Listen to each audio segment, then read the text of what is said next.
Bon, qu'est-ce qu'on a là? Tiens, je vois que t'as fait des progrès et t'as enfin appris à faire la mise au point. Vous êtes qui? Et comment vous avez pu rentrer chez moi? Moi, je suis un squatter talentueux.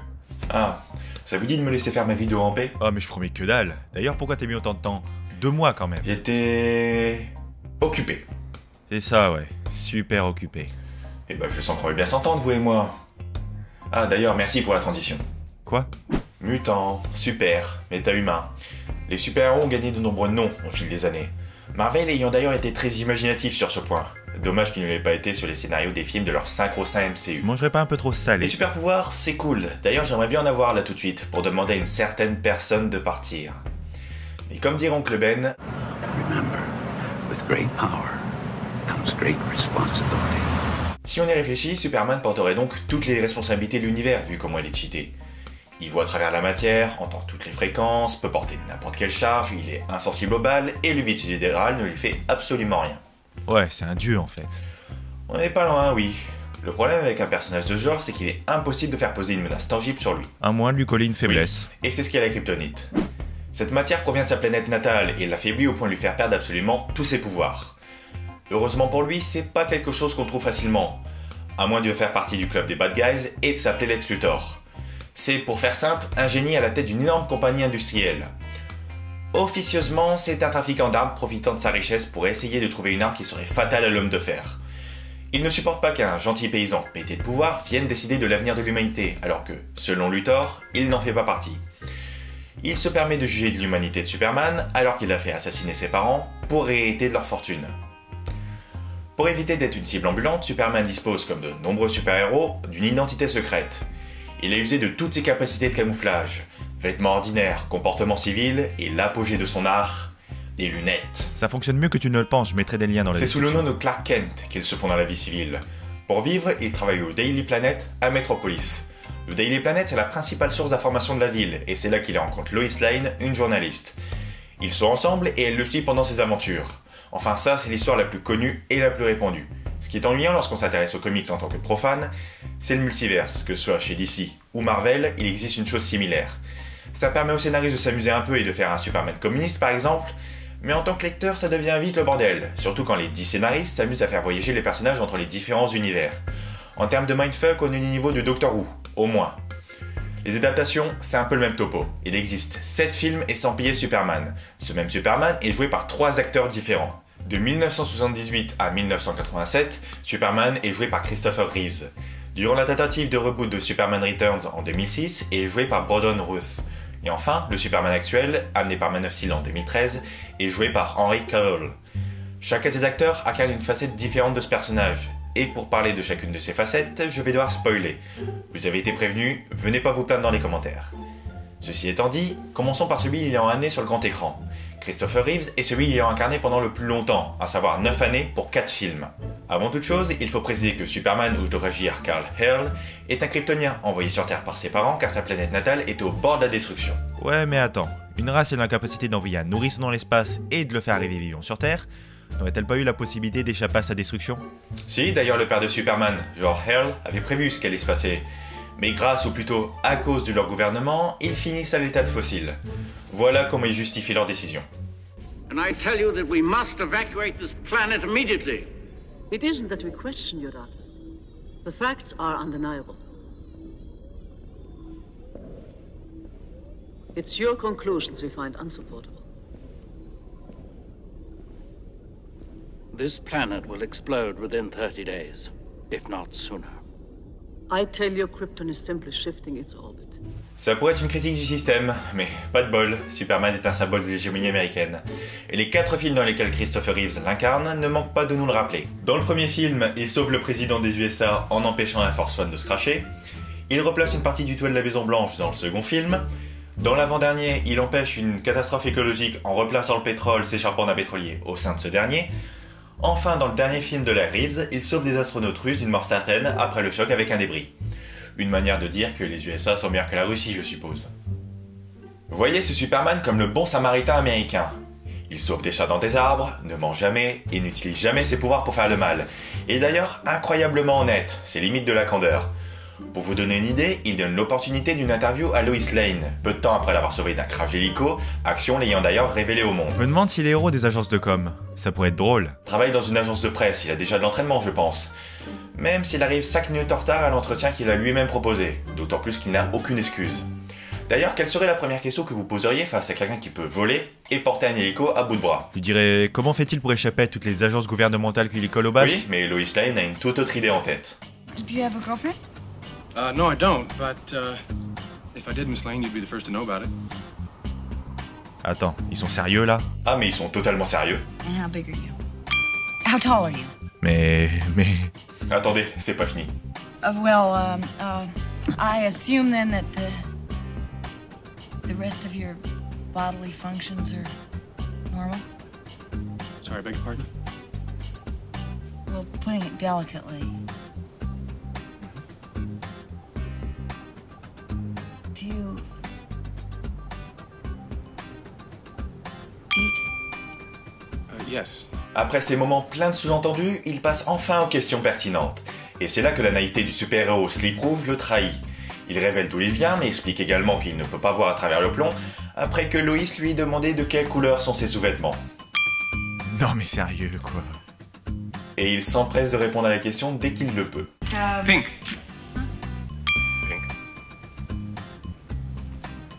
Superman propose ensuite une petite balade aérienne pour terminer cette interview. You mean I can fly? Yeah, actually, I'd be handling the flying if that's okay. This is utterly Oh, fantastic. wait a minute. Where are you going? Are you serious? What's the matter? Don't you want to go? Okay. Don't need these. I need a sweater. You must be kind of cold. No, you'd be warm enough. L'interview est ensuite publiée sous le magnifique titre « J'ai passé la nuit avec Superman ». Rassure-moi, ce compteur il va pas être là tout le temps. Pour le coup, ça dépend pas de moi. Je disais donc, cette interview permet aux gens lambda d'en apprendre un peu plus sur ce héros sorti de nulle part. Ça permet aussi à Lex Luthor d'en apprendre un peu plus sur son ennemi et de déduire par la sainte puissance du scénarium qu'un bout de la planète natale de Superman le tuerait. Sa mort lui serait utile vu qu'il veut détruire la Californie en balançant une bombe sur le point de rupture de la faille de San Andreas pour basiquement se faire un max de thunes sur les terrains qu'il a achetés en amont. Et devinez quoi? Il réussit.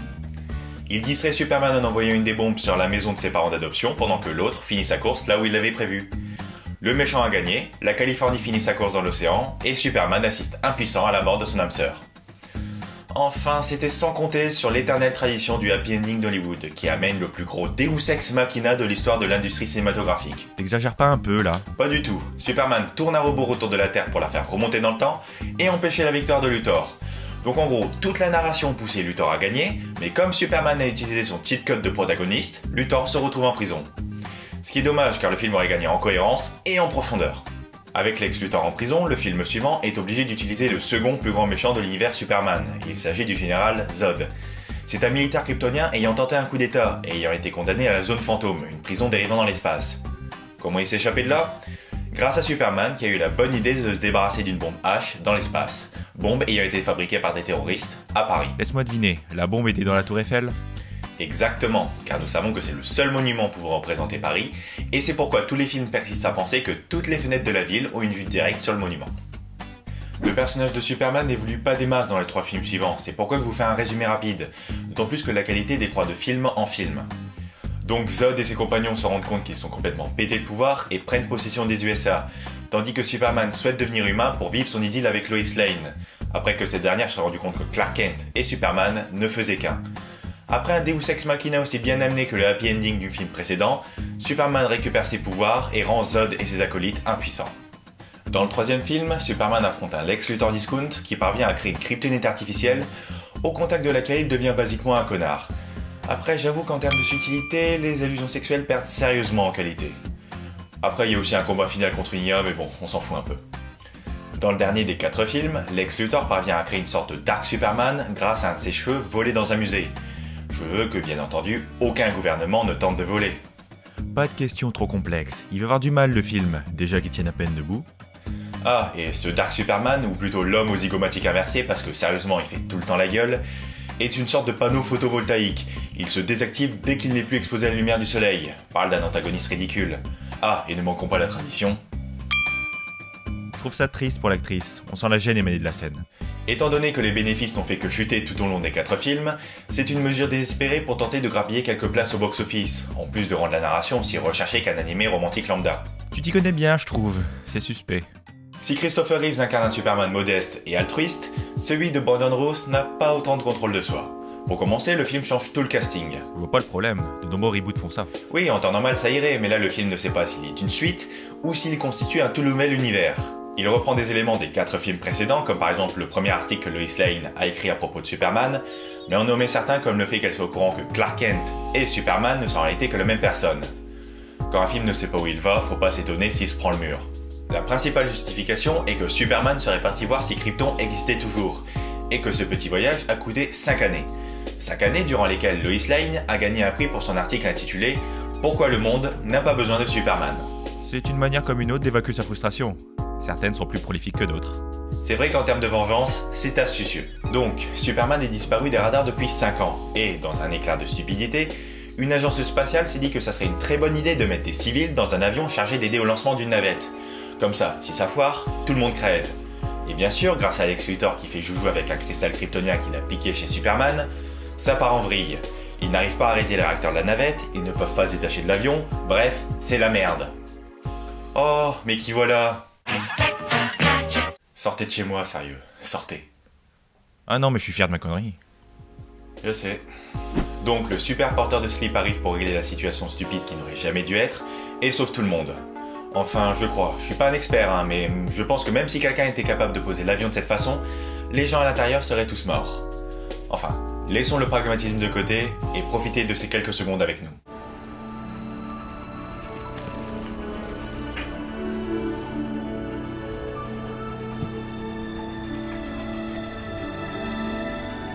Are you okay?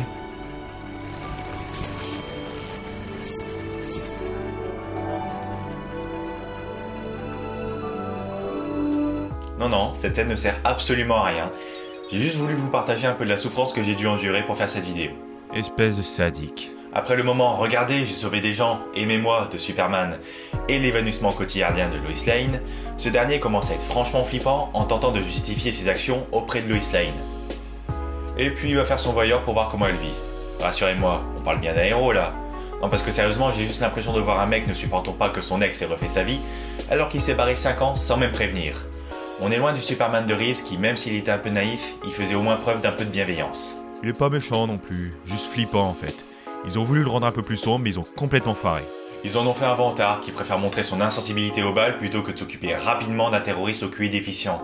Car sérieusement mec, si ta mitrailleuse lui fait rien, c'est pas avec ton petit pistolet que tu vas lui faire mal. Peu après cette démonstration de force, Luthor va piquer un bout de kryptonite dans un musée, pendant que sa femme fait diversion avec une voiture hors de contrôle. S'ensuit toute une séquence sur l'enquête de Lois Lane concernant le blackout du début du film, ce qui l'emmène droit chez Lex Luthor qui en profite pour en faire son otage, parce que pourquoi pas. Ah, et bien sûr elle emmène son gosse. Quel gosse? Oh, un gosse qu'elle a eu qui sert basiquement à rien. Ouais ok, mais c'est qui le père? I'm done, Superman. D'accord, on peut pas faire plus subtil que ça. Ah, et pourtant il tente de faire peser le mystère qui s'évanouit à la seconde où il balance un piano sur un larbin. Ça sera d'ailleurs sa seule action de tout le film, ce qui le rend à peine plus utile que celui qui pense que passer au-dessus de la barrière de la chute du Niagara est une bonne idée. Pitié, arrêtez de mettre des enfants dans les films. La plupart du temps ils servent à rien et sont juste chiants. Je ne vous ai toujours pas parlé du plan de Luthor. Pour faire simple, il va utiliser les cristaux pour faire un nouveau territoire sous son contrôle et où Superman ne pourra pas agir. Ce territoire va noyer le reste de la planète et il va se faire un max de thunes sur la spéculation que ça va causer. Il a juste repris ce qu'il avait prévu dans le premier film en fait. 4 sur 10 pour le manque d'originalité. La fin ne l'est pas d'autant plus vu que Superman sauve une nouvelle fois le monde en envoyant le bout de terre dans l'espace. A l'origine, il devait y avoir une suite à ce film, mais le studio a préféré faire table rase pour Man of Steel, suite aux critiques vis-à-vis du prédateur du manque de charisme de Superman, même si je pense que le problème se trouve plutôt du côté de la narration qu'autre chose. Je pense qu'on a bien saisi ton avis sur la question. Nous arrivons enfin au Superman actuel, incarné par Henry Cavill, et il est, je pense, le plus intéressant des trois. Il représente un Superman dans un monde bien plus réaliste que les deux précédents.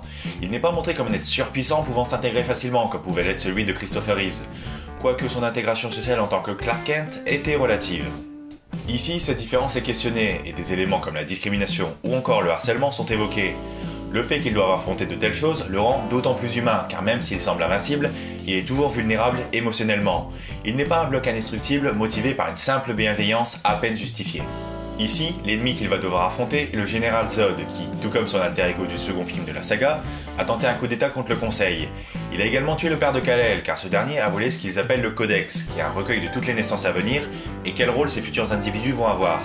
Leur avenir est décidé avant même leur naissance et ils n'ont aucun autre choix que de se plier à cette décision. Le gédisme, qui consiste à choisir les meilleurs gènes dans une démarche d'amélioration, est pratiqué par la société kryptonienne. L'enfance de Clark Kent n'a pas été des plus joyeuses, car comme je vous l'ai dit, son comportement étrange a attiré les moqueries. Ce qui peut se comprendre, son comportement, hein, pas les moqueries. Imaginez que vous puissiez, en tant qu'enfant, voir les entrailles des personnes qui vous entourent, voir leur cœur battre, entendre les aiguilles d'une horloge, votre camarade parler, sans avoir aucun contrôle. Se sentir submergé par ses sens doit être franchement terrifiant, surtout si vous avez telle capacité. C'est d'ailleurs grâce à elle que sa classe ne finit pas noyée quelques années plus tard. Donc c'est plutôt utile en fait. On a dépassé le stade de la simple utilité là. Je sais, et son père d'adoption fait d'ailleurs preuve de beaucoup de pertinence à ce sujet. La simple existence de Clark Kent, ainsi que de ses pouvoirs, remet en cause tout ce en quoi l'humanité a cru jusque-là. La religion, la science et surtout la place de l'humanité dans l'univers est remise en question. Car si un être aussi puissant peut exister et défier des lois basiques de la physique tout en venant de notre planète, cela amène le doute et poussera donc l'humanité à se remettre en question lorsqu'elle se rendra compte de son existence. Notons quand même que s'il a un self-control hors du commun, il arrive parfois que quelqu'un aille un peu trop loin à son goût, comme cet immense gros beauf qui s'autorise à harceler une femme et à agir comme un connard. Le féminisme, c'est pas dans tes cordes. Je sais, mais il s'avère que ce beauf dispose d'un joli camion dont l'existence arrive inopinément à son terme. Autant dire que j'aimerais pas être à sa place lorsqu'il va devoir expliquer ça à son assureur. Par la suite, il en apprend un peu plus sur son passé, ainsi que celui du peuple kryptonien grâce au fantôme de son père. Techniquement, c'est pas un fantôme, c'est une empreinte mémorielle. Ah ouais, disons que c'est un fantôme high-tech si vous préférez. Cette rencontre avec son père n'amène pas que de bonnes choses, car c'est grâce à cela que Zod, libéré suite à la destruction de Krypton, trouve son chemin vers la Terre. Il ne souhaite pas seulement dominer la planète comme son alter ego du second film, mais littéralement fonder une Krypton 2.0. En ce qui concerne la population, il souhaite récupérer le codex volé pour perpétuer l'eugénisme de la société dont il est issu. Autrement dit, Zod n'est pas méchant pour être méchant, il agit pour le bien de son peuple, et ce, peu importe les extrêmes auxquels il doit se plier pour atteindre son but. Lorsqu'il se retrouve à genoux et que tous ses espoirs sont anéantis, il se lance dans une vendetta désespérée avec pour but l'anéantissement de l'espèce humaine. Car s'il ne peut pas vivre avec son peuple, pourquoi Superman le pourrait ? Sa folie meurtrière pousse Superman à le tuer, ce qui fait de Kal-El le dernier survivant de son espèce dans l'univers. Ce combat entre Zod et Superman fut destructeur et coûta la vie à de nombreuses personnes.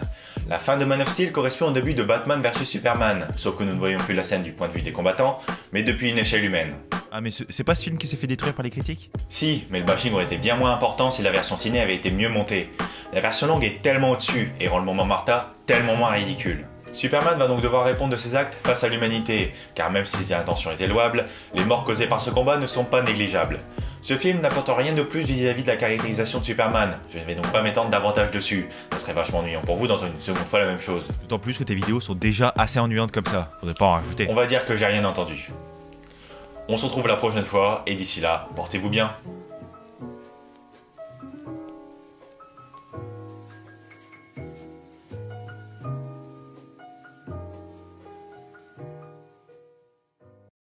Do you like pink?